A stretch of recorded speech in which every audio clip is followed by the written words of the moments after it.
All right, Grasshoppers, here we are. Tuesday morning, getting a lot done. The great, the wonderful, the fantastic Mark Puttenvink. The painful. Monday morning. What did I say? Tuesday. Jeez, I'm just way ahead of myself. Wow. How you doing, brother? How you feeling? I know you're in a lot of pain there. Yeah, we're getting through. Yeah, good. I had a real cool, I know you commented on a real cool Saturday where I went out to Long Island there for that event with Silent Night Foundation, I think it is. It's a fantastic organization. They go around and help people in the community who maybe have financial hard times or other issues. And I was there for a couple hours. I was inside the rink, and they had like a big fair going on outside. You know, I actually went out to. It was pretty cool. I went out to get a hamburger, and I thought, okay, I'll just get take the bun off and get the hamburger. This lady had a booth there with all the vegetarian burgers. So wow. It was pretty tasty too. Yeah, and then I was walking around and saw the dog tag. And I was like, oh, I've got to get the dog tag done. I got to get it done. They were dying laughing because nobody. I thought, go ahead. Wait a minute. The dog tag was not part of the Ranger thing. You just saw it. No, it was part of it, but it was off to the side. So yeah, right. So yeah, the Rangers really had me just go to represent the Rangers. But I was like a little kid, and I ran inside there. Yeah, they had a little sporting goods store there inside, and they're dying laughing. They said, "Here, take these shorts. They're brand new shorts." So I love it. Oh God, I was giving it to the kids too. I was like, "Come on, that's the best you got. Give it to me. Come on." And the parents were getting into it too because I was giving it to the kids, and then they were like, "Get him!" And there was one. Yeah. That's cool. That is great. It was good, fun time. So we were before the show started. We were talking about you're quite a bit of pain there with your stuff going on, and it's interesting how after you play like sports for a while, you just get used to dealing with pain, don't you? Yeah, it's funny too because this obviously is significant enough that I need surgery. But what's really been keeping me up, I must be sleeping a little bit different because I'm compensating, and my left shoulder, which is a chronic injury, has been keeping me up. It's not my hernia. It's my shoulder. But we were talking before about, especially any athlete that played a collision sport, whether it's football, but any sport, and I don't care. It doesn't have to be a collision sport because you're going to get hurt. And there's evidence that shows that athletes have up to 10% more pain threshold than average people. And so we deal with pain differently. We're just kind of used to it. And in a way, it's a good thing because when it gets too bad, you go, there's something really wrong. I know. Yeah. Yeah, that's the thing for me. I think it's just after doing it, getting hurt so many times, you just know it's going to heal, right? So I don't think you overreact to it as much. The pain is like dealing with pain, like tolerance of pain. Like pain is pain. It's just a matter of us saying, okay, I've been hurt before. I know this hurts right now, but I'll be fine in 2 weeks or whatever. Yeah. Yeah, I think it depends what box you put it in. Yeah. So, like, say if it's a hockey game, again, any sport, you get injured. As long as it's not an injury that actually prevents you from performing, right. In your mind, you go, you know what, we'll deal with that later. Right now, I got to deal with the game. Yeah, totally. It's true. Yeah, it's true. I want to stick to the subject, but there's some good. I forgot. Barry Shelley brings up a very good point here. Great to see Ivory Fingers on with you. Can't wait to see Mark and his band. Puttenvink and the flip flops. There you go. I like that. You're going on the tour. Barry laid out. He's a promoter, and he got me a whole next summer, right, Barry? He's got the whole tour lined up. Sure, they're lined up. Okay, so you've got this talent I didn't know about. You're like piano player. Or? Yeah, well, you know what? So my mom played the piano, and as a little kid, you always want to kind of do what your parents are doing. So I begged her. I didn't have to beg that hard. She got me piano lessons, and I probably started when I was 7 or 8 years old. And I did it. I took piano until I was probably, say, 11 or 12. And then I was like, I don't want to do this anymore. I want to go outside and throw rocks at each other. Yeah. So then I got to high school. And I think like around my sophomore year, junior year, I started to play again because it's cool to play an instrument. Yeah, I know. Right? And I was really fortunate. So it was a guy who lived probably halfway up the street from me who later went on to become an attorney, but he was a really talented piano player. So I started taking lessons with this guy, Andy. And he got kind of busy because he was a music major. He went to Fairleigh Dickinson. And he turned me over to his teacher, who was at the time, she was in her 70s. And she was a French woman. And she really brought me up to I was doing recitals and it was just classical. I like jazz and blues. And then it just kind of got away from me, Tom. Yeah. Yeah, and I didn't touch a piano literally for decades, other than maybe walking up to one and hitting a chord. So do you pick it up again when you start playing, or do you have to kind of reteach yourself? Well, let's put it this way: I'm light years away from where I was classically.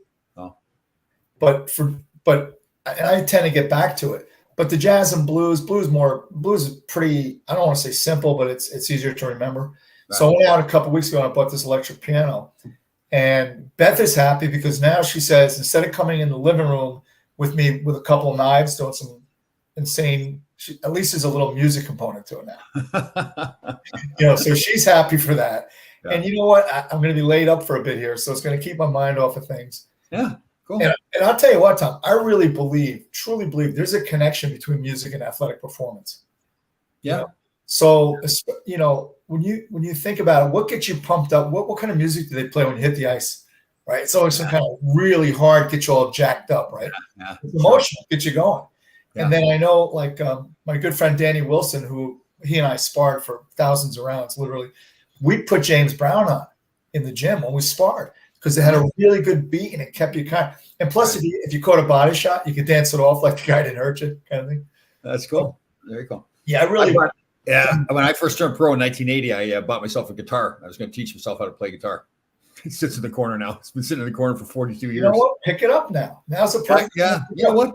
Good point. Yeah, just go to YouTube. There's all kinds of tutorials. Like you don't even have to go to the music teacher now. That's true. You know what? Good point by you. Yeah, that'd be cool. Very cool. Very nice. All right, so back to pain here. So I know, right? It is interesting that like how would you get hurt over and over. I remember like way back when I was a kid, you first started getting hurt. You thought it was so. Geez, I don't know if it's gonna be okay. I remember first time I broke my nose. It was my own fault too. We were practice one day, and I'm being a goof, and we do a skating drill, and I pretended I'm like diving face first to win at the finish line. Throw myself right in the back of some guy's skate. Break my nose all over the place. It's funny. My parents, I don't know what they were thinking about. They took me to the doctor to get surgery and everything. They put the big mask over me the whole bit. I had surgery on my nose. I broke about 15 times since then. Yeah, I'm sure you have. It's funny. At the end of your career, I'm sure you've done the same thing. Once you break it, you don't bother going to the doctor anymore. You just take the two thumbs and just got to squash it back together again and put it back in place. My oldest son, Sean, was, I think, around 15. And I was using him already at that time because he was pretty talented in pro camps as a sparring partner. And he had sparred a professional who was getting ready for a fight on a Monday. And then Wednesday, he was sparring again, another kid from the gym. And the kid hit him with really not a big right hand, Tom, but his nose ended up literally in his ear. Yeah, it was pretty bad. It's probably the worst I've seen. But what it turned out to be was that it was called a displaced fracture, where the triangle was just kind of loose. And you could have gone like that, and it would have shifted. Oh. So from the Monday with the pro. Oh. And so it was just floating there. So again, it's the mindset. So the doctor says, what does he have for us? Well, he's a sophomore or junior. I think it was whatever, high school. He's got school. He goes, I'd really like him to come to my outpatient. I'd like to put him under before I reset it. So I go like, well, on a level of 1 to 10, what is he? He goes 30. So Sean's sitting here, he just goes, do it. I'm like, okay. So the guy took Tom literally.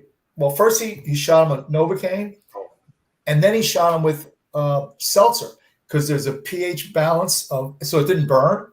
Oh, and then he took like this little butter knife. I swear, just stuck it in his and just pulled it over, put like some kind of like heavy duty tape on it. Yeah. And then 6 weeks later, Sean fought in the Passaic County Championships and knocked the kid out in the first round. But yeah, I mean, he was getting pissed. He's like, come on, just do it. Stop right. The banter. That's funny. My youngest son, Cody, he was like, I think like 10 years old. A little bit of my fault, not thinking clearly. We had a boat at the time, and I bought this floating trampoline to have out the water. And it was Memorial Day weekend, rained the whole weekend, or it was nasty the whole weekend. So we set up the trampoline out on the front lawn. And, the adults are inside eating, a bunch of kids around and everything. We didn't realize what they were doing. They were taking the trampolines probably 20, 25 feet wide and lifting it up on the side. And guys, they were jumping off it. So he jumped off it, hit the ground with his arm, just hyperextended his arm, so the elbow's going the wrong way. Oh, he came to the door. Maybe I told the story before, but he came to the door, and I looked at his arm, and it's like, okay, so I'm in charge now. So I was composed at the time, and I said, okay, I'm going to keep my cool. I had a buddy of mine that comes to the door with me, and he goes, Oh my God. I'm going, shut up. And so I get him in the car.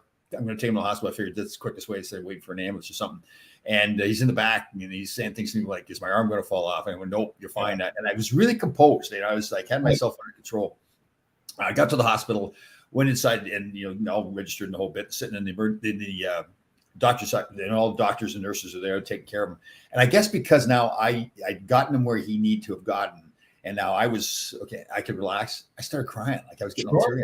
Yeah. And so that little bugger, he's in pain and everything like that. He's making fun of me. He's going, seriously. And the doctors and nurses are dying laughing. He's got this thing where it's happened to him before. They kept giving him the medicine to knock him out. It wasn't, at least not to knock him, to numb him enough that they could pull it back. Right. Yeah. And we had another case like that with him. He just fights it off for some reason, or some ability where they said, we've given him enough to knock out a horse. So they finally said, okay, because they didn't want, based on me crying, they didn't want me to see what they were going to do. They took him into another room, popped it back. Place wasn't a big deal. The recovery was likely, but he's a little drugged up and everything. And he comes back out and he's going, I could have done that myself. I could have done it myself. It was funny, but he still makes fun of me. He still makes fun of me, like to cry a bit, you know. I bet. That's funny. Well, you know, it's interesting too. We should probably have a chat with Bill Brown about pain. Oh, because you know, I think you'll agree. Like, so heat is uncomfortable. You feel miserable. Cold. So just because, sorry, interrupted. Just to be clear, Bill Brown's a former Navy SEAL. His friends of ours. He's retired Navy SEAL. Oh, what's that? Retired Navy SEAL. They're always a SEAL. You know what I'm saying? Former. Okay. Bill called me out on that, and he's right. He goes, no, we're not a former. We're just retired. We're always a SEAL. Okay, I know that about Marines say the same thing, right? But they say they're still Marines, don't they? Don't they? Well, they're still SEALs. They're just retired. Okay, gotcha. All right. Good. You know, I did the same thing, and I got called out on it. You told me. The other one I didn't understand too. At first, I wrote out SEAL S, the capital S, and then small EAL, and I got reprimanded for that too. That's because it's sea, earth, air, and land. Yeah. So anyway, you know, so pain is really, I mean, cold is painful, right? And those guys going through buds, that's all they are is cold. Right. You know, I mean, freezing. And they hype out and they bring them back to baseline temperature and they send it back and whatever they're doing. So he'd be a good one to talk, just to understand, to get a feel from Bill and Bigby too, like the mind game that you play to overcome that. Yeah. Well, listen, I'm not a Navy SEAL, but this whole air conditioning thing, or doing all the air conditioning, it's drawn a lot of scrutiny. Yeah, it has, because like Kevin Allen was on today and he's like, he's talked to a few people about it. He's very proud of the whole True Grit Life thing that I've got going the whole bit. But when he explains the air conditioning thing to people, and he even tries to explain it how I explained it to him. I said, it's getting out of the comfort zone, because in life, as you know, bad things are going to happen to you. You're going to make mistakes. And the more times you're out of your comfort zone and get comfortable with being out of your comfort zone, then the quickly you recover from those mistakes. So this is an opportunity to get out of the comfort zone, to train my mind to be uncomfortable. And he says, I know, Tom, I understand the logic, but when I explain it to people, they're all like, that's insane. That's just insane. Yeah. Well, you know, speaking of Bill, we can reach a line of pain, right? Or let's put it this way. So Bill and I are doing a hike. We're back in the woods, and I figure it was in the fall. And many times I'll punch trees because, you know, not hard. You build up and you build up and you build up, and so we were doing all kinds of stuff, pull-ups and whatever around, and hopping over logs. And I get up to a tree, and Bill just stands there and he goes, you know, there's one thing being a hard guy. There's another thing being an idiot. I'm like, you know what, Bill, you got a great point there. Maybe I shouldn't be doing this. But isn't that true? You do stuff like that. You train yourself. You know it's going to hurt. Yeah. But even those guys are smart about it. And Kenny Bigby tells a story where I guess in buds or whatever, he's taking a cold shower and some guys walk by and goes, Biggs, what are you doing? I'm taking a cold shower. I'm getting acclimated to the cold. He goes, bro, when you get a chance to take a warm shower, take the warm shower. So, like, to Bill's point, there's being hard and being an idiot. You gotta find that sweet spot.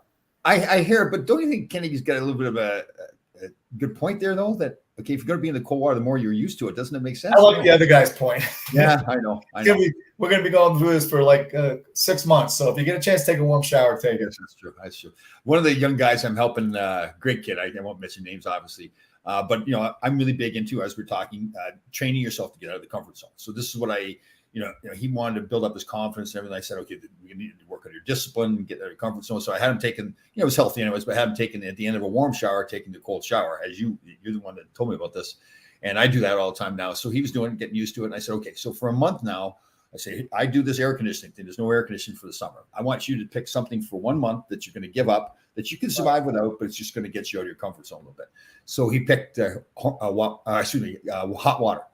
He gave up for a month. Really? I was pretty proud of him. Yeah, because he was kind of he was really kind of down on himself and everything. So to go to that level, I mean, he didn't have to. Yeah, he could have given up potato chips or something like that for the month. But yeah, so he did it. He's fine. In great part, all the little things that we do like that, like fasting, even if you do a couple of days of fasting, or or just saying, hey, this is what I'm going to do today. I'm going to do whatever 1,000 push-ups, and you just do them until you're done. And probably why we're always in pain so much. Yeah, I know. So Barry asked a good question. So this is kind of funny. So he's asking, am I going to give up heat during the winter?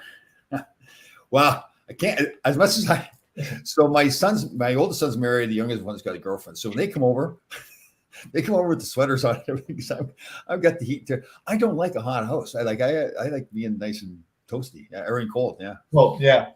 Yeah, especially in the bedroom if it's too hot. Yeah. It's healthier for you to sleep in a cool room anyhow. Yeah, totally. I'm terrible. It's like when this is 30-degree days, I'm driving down the highway with the windows down.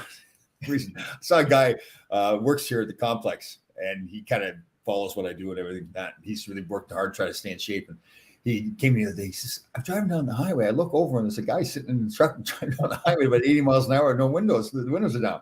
It's you." Yeah. Oh, that's God, it's funny. I know, that's funny. I've had a couple of times where my ear, by the time you're home, your ear is just ready to chip off. Yeah. Funny. I'll tell you, it was an eye-opening experience when we went up to Wisconsin last year for that outdoor tournament. Yeah. I've been in cold weather, for you, it's probably just another day in Ontario. But I got up Saturday morning, it was minus 18. I'm like, okay, now what? Yeah. Oh, I know, that's toasty there, frosty. Yeah. Yeah. So Barry is referring to my cooking story from when I used to cook the turkey frozen with the giblets in it. So I did the air fryer I did the chicken in the air fryer. It came out really good too. Ooh, yeah. That was tasty. Looked great, man. Looked really good. Yeah, I was happy with that. The first time I used the sriracha in the potatoes too. I figured I saw that. Yeah. It's good. That sounds tasty. Yeah. You just put enough in it and make it. You didn't overpower it, right? No, I did. Yeah, I figured, okay, I'll put a little bit in now. Taste it, see how it is. It was just nice. Just give a little heat to it. Yeah. But again, if somebody really likes the hot food, you can pour some more in. But it was pretty interesting. Yeah. So I won't say, but someone who was previously with me, we'll leave it at that. Great woman, but not the best cook. And she made lasagna one night. So she puts it in front of me, and I said, "You did make the noodles first," and no, you got to cook the noodles first. She just layered them. Oh, did she? With the cheese and the sauce in them. Yeah. Well, her dad told me that if you marry if you have an Irish German wife, every meal is a religious experience. It's either a burnt offering or a bloody sacrifice. Oh, that's funny. My mother, God rest her soul, she when she first started, when I was young, started cooking. She cooked a roast. It was cooked all the way through. But thank God she made great gravy then too. Because so good. She has to get to be a very good cook later on in life. Like she make mistakes. Like I kind of admire her. Like she wanted to make baked beans, but she didn't soak the beans the night before or like that. So the beans really gravel. It tasted good, but I was fortunate. My mom was really, really good cook and really good. She baked like Christmas cookies. People would fight over them. I mean, they were that good. Yeah. And, but she was Italian. So she wasn't really that, she was Northern Italian. So it wasn't that really a lot of saucy kind of stuff, but she made a lot. She made homemade lasagna and stuff like that. It was great. Cool. Yeah. Cool. Barry, Barry's asking how long I cooked the chicken in the air fryer. 1 hour. I put it in 45 minutes upside down. Was it breast down first? I can't remember. And then flipped it over and cooked the other side. So, did you ever use a brick to cook? I've seen that, but I never have. But I've seen that. I did it a few times. It's great. So what you do is you take a couple bricks, you wrap them in tin foil or aluminum foil, and you smash that sucker. Or you flatten it first, the chicken, like you cut it. Yeah, Cut it in half, right? Yeah. You cut it, but you don't cut it all the way through, but you can flatten it. Oh, okay. Then you season it and you press it with that brick, Right. and you put it in like an iron skillet. Right. I forget how long on each side. Then you put it in the oven. It's incredible. Yeah. Oh, cool. Yeah. I've seen that on the grill too, where they cut it on the grill like the same way. Yeah. You see the beer can chicken, right? I was just going to ask that. Yeah. Have you done that? No, I've never done that. No. So what's the concept of that? Is that you're? I guess the beer steams it like from the inside. Oh, okay. Yeah. Yeah. Oh, so the beer, you keep the beer in the can. You don't empty the can. Okay. I'm thinking it. You know what? I'm not really sure. Yeah, but it makes sense. So that makes sense. You could steam it like that. Yeah. Yeah. Like it gets. Yeah. How about I've gotten better at doing roasts and everything like that. You know what I learned? Like I was thinking, you can't overcook it, but you have to get it to at least 200 degrees internally to get it to be that fall apart stuff, right? Yeah. Well, if you like, I watch those cooking shows when they make like brisket or something, and they'll cook them for like 8 hours. Yeah, yeah. And then it just kind of falls off. Yeah. I'd like to get a smoker someday. I don't have the room right now, but the smoker would be cool to use that too. I've never used that. Yeah, I think. Well, there's a guy on that cooking channel, Steve Reichland. And that's all he does is smoke everything, barbecued, smoke this, that, and everything. And I've seen he's used so many different types of setups, Tom. Right. And I think he did use an indoor one once. Oh. Yeah, I think he used the wood chips and water, and I don't know, I forget exactly what he did do it. You know, I haven't done it in a while, but I made the salmon on the plank. You know, where you soak the plank and put it in. Yeah, tastes pretty good. It's kind of the same concept, I guess, in a sense, right? Yep. Yeah, totally. My son, you know what I'm thinking about now? My son years ago gave me a little smoker thing to put in the regular barbecue, where it's just a metal thing with the chips in it, and I should get back to that. I made salmon and green beans in a dishwasher once. You did? Yeah, you I forget the exact protocol, but you wrap it in aluminum foil, season it in little olive oil, and obviously there's no dishes in there. You zap it in there, you know, no detergent, and it just cooks.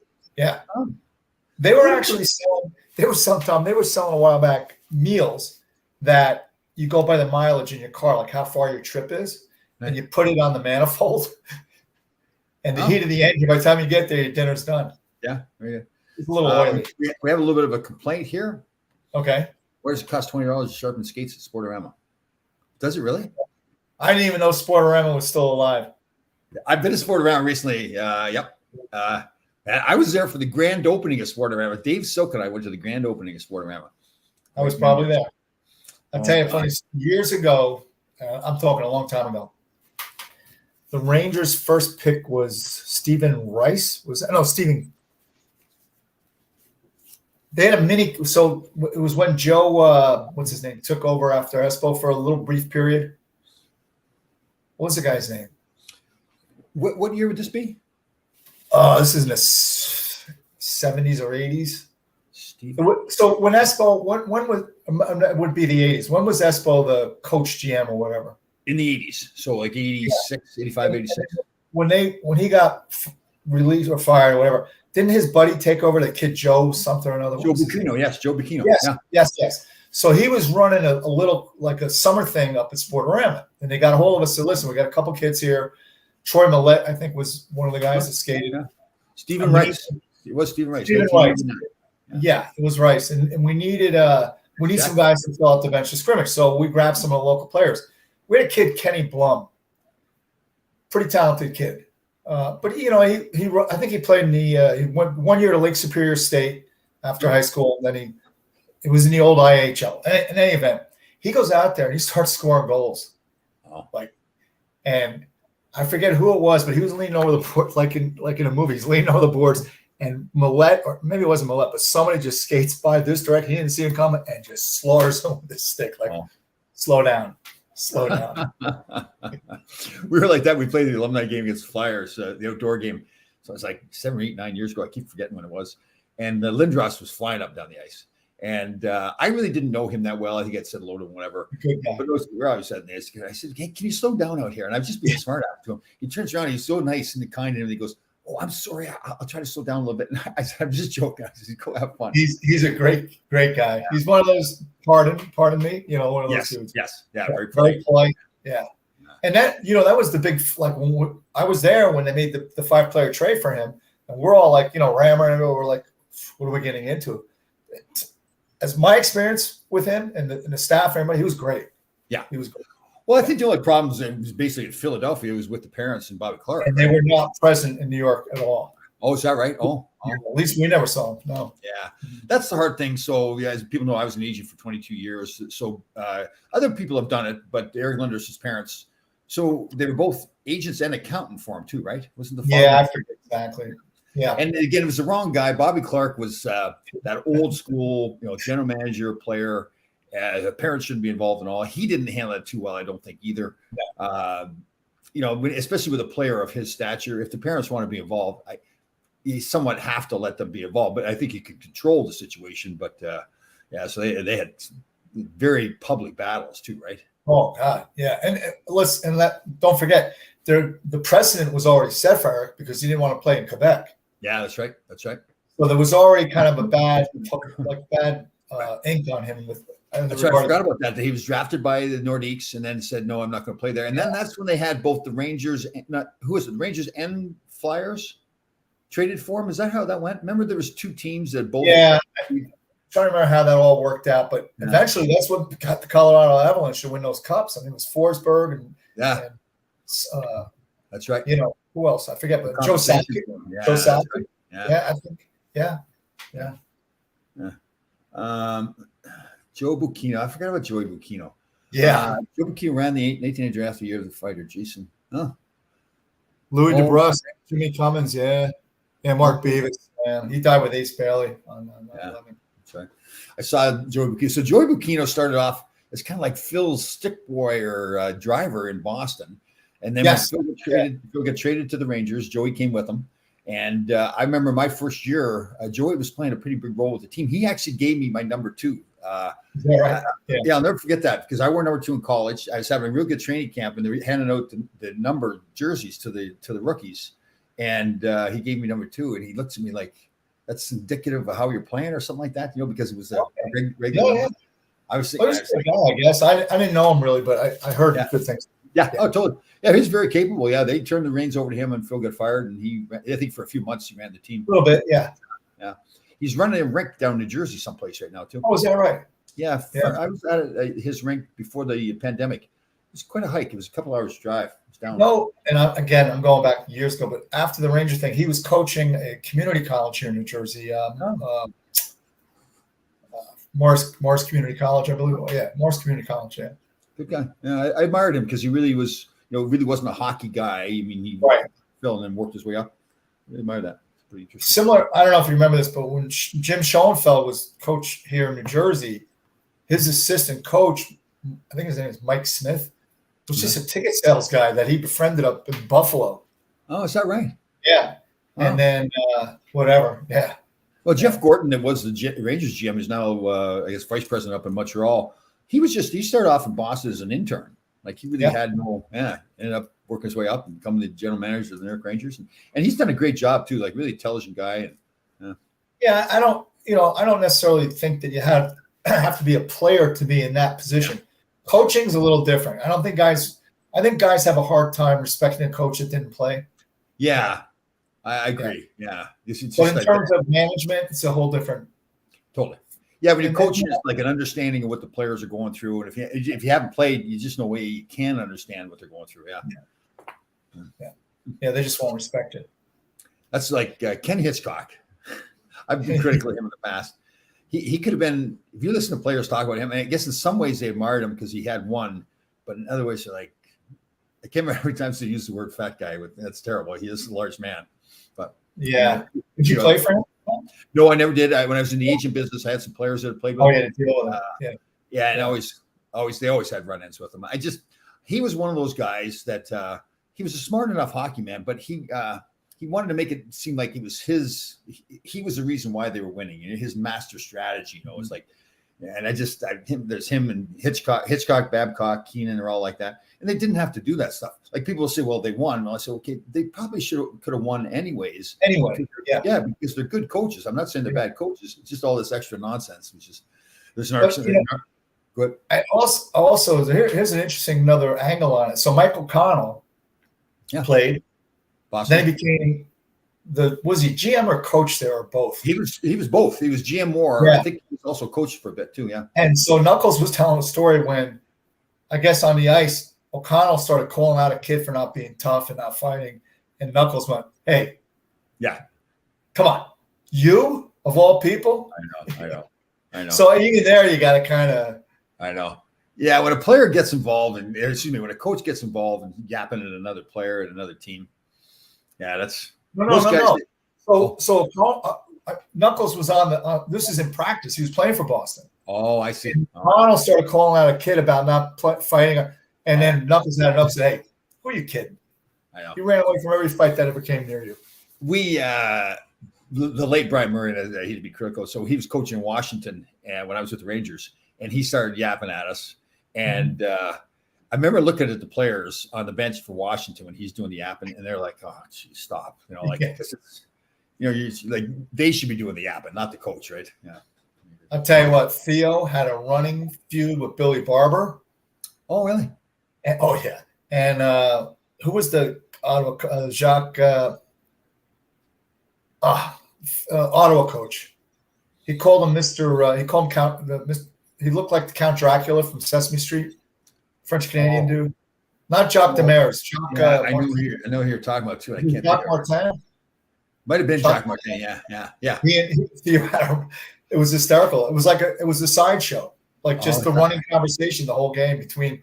He hated Barber, and for whatever reason he got on Martin, and it was pretty funny stuff. Theo could be a pretty funny dude. Yeah, he was. Yeah, he's one of the guys. We've talked about it before. One of the funniest guys, and he played a long way. He played out in Vancouver, and it was Garth Butcher.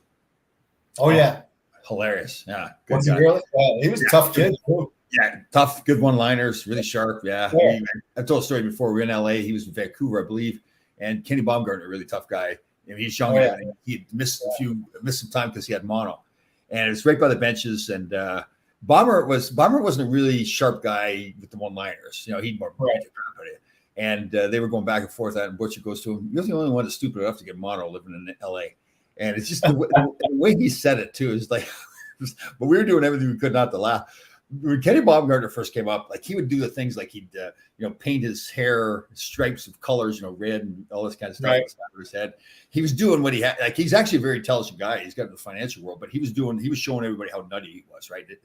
He would get your attention. Yeah. Oh, totally. Yeah. He'd come in and he'd blank the. It's normally a rookie player doesn't touch the stereo right in the room. It's like the older guys control what music's being played. He'd come in and blast this hard rock music. It's like the stuff that's screaming the whole bit. And he'd blast it to the point where the rest of the guys in the team couldn't sit in the locker room. They'd all leave. So there'd be Kenny Baumgartner, the rookie, sitting in the locker room all by himself, listening to his music, and we're scattered. Nobody's going to say anything to him because he's nutcase. Yeah, he's crazy. Yeah, it's like prison. Like in prison. Only one guy controls the TV channel. So funny. I'll never forget that scene. He's sitting there all by himself in the locker room. And we're all dying laughing because we're saying, I'm not going to go say something to him. He's a beauty. Yeah, we should write a book about just all the beauties. I mean, there's so many. Yeah. And different levels of beauties too. Like just guys that are totally crazy. Some guys that act like they're crazy. And some are, like you said, just really batshit crazy. Yeah. So, do you do much on Labor Day, or is it kind of just a day off? It's just another day, especially today. Yeah. Hey, I read a great quote, Tom, and I really like this. I don't mean to change the subject, but Bum Phillips, who was the Houston Oilers coach back when Dan Pastorini played, and I'm going back in the 70s. He has two great quotes. One of them is it's a kind of humorous one. He brought his wife on all the road trips, and one of the reporters said, "Coach, why do you bring your wife on all the road trips?" He goes, "She's too ugly to kiss goodbye." It's either one that said, or maybe it was a hockey coach that you got asked by a reporter, your record on the road isn't very good, and your record at home isn't very good. The coach said, "Yeah, but I can't find any place else to play." Exactly. I think it was like that. Might have been Bum, and and I'll get back to a serious one by Bum I like, but John McKay, who was USC coach and then became Tampa Bay coach when they were off. I think they went 1-13 when they played 14 games a year. And then after a game at the presser, somebody said, "Coach, how do you feel about your team's execution today?" He said, "I'm all for it." I heard that was a good one too. And Daryl Sutter. Oh, he's Daryl good. Sutter.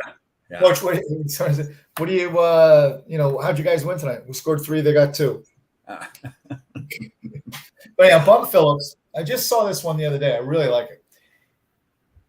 Failing becomes failure when you blame it on someone else. Very cool. I like it. Yeah. Are you big into quotes? I've got a whole book of Vince Lombardi. Yeah, me too. I do also. Yeah. That's funny. I got into him, I think it was in college. Walt Kyle. My old college roommate. He was really into Vince Lombardi and got me going into him and all the quotes that he had and everything. So a really interesting documentary I watched on YouTube. I had seen it before on Vince Lombardi. He was talking about how, and I think this is the same way with a lot of really successful coaches. They really sacrifice a lot of family time. They interviewed his son and daughter quite a bit. And I think they really loved their father and respected him and everything, but they also said you hardly ever saw him, Yeah, well, there's a story about Lombardi where they're driving to practice and his wife is driving. Assistant coach is in between Vince and the wife, right? And it's a bench seat back then, they didn't have the bucket seats. So she pulls up to practice and she says, I'll see you later or whatever. Lombardi's so focused on what his game plan for practice or whatever, he kisses the assistant coach, gets out the car and goes into the stadium. Yeah. Oh, that's funny. Yeah, it shows you the level of intensity. And he was really intense too. It showed what he went through to get there, how important religion was in his life and the whole bit. Yeah. Well, think of this. I mean, hockey's pretty tough to coach. I mean, triple that number for football. Yeah, you think about all the special teams and yeah. And so. All right, brother. Good to see you. So we won't see you until after your surgery then. I'll see you next Monday. I get operated on Thursday. I'll be fine by Monday. So we'll see you after your surgery. Yeah. Good luck. Oh, by the way, real quick, Tom, 9/11, just briefly. Yeah. New Jersey Warriors, remember I was talking, they're going to be at the American Dream Mall. I think the ice time is 6 p.m. if anybody wants to go down. We put together a program where we're going to have the team and a lot of first responders. We're going to have some sled players as well. And they're going to take 2,997 shots on net. And each shot will represent someone we lost on 9/11. We're doing this for our program and also Tunnel to Towers. So anybody that's interested, you can reach out to me or just go down to American Dream Mall, get to the rink by 6, and be part of a really a great event. Perfect. It sounds good. So today's the 5th. So it's a week from Sunday then, right? It was past Correct. Well, yeah, it's this coming Sunday. Yeah. It's coming Sunday. Okay. Good job. This sounds fantastic. I hope I can get there. Okay. So good luck. Should I pray for you or anything like that? Pray for Beth. What a beautiful woman. You showed that nice picture of her. You're a lucky man. Good woman. Yeah, she's a good woman. Yeah, she's pretty lucky too, though. All right. So everybody, good luck with your surgery. See everybody next Monday. Yes, sir.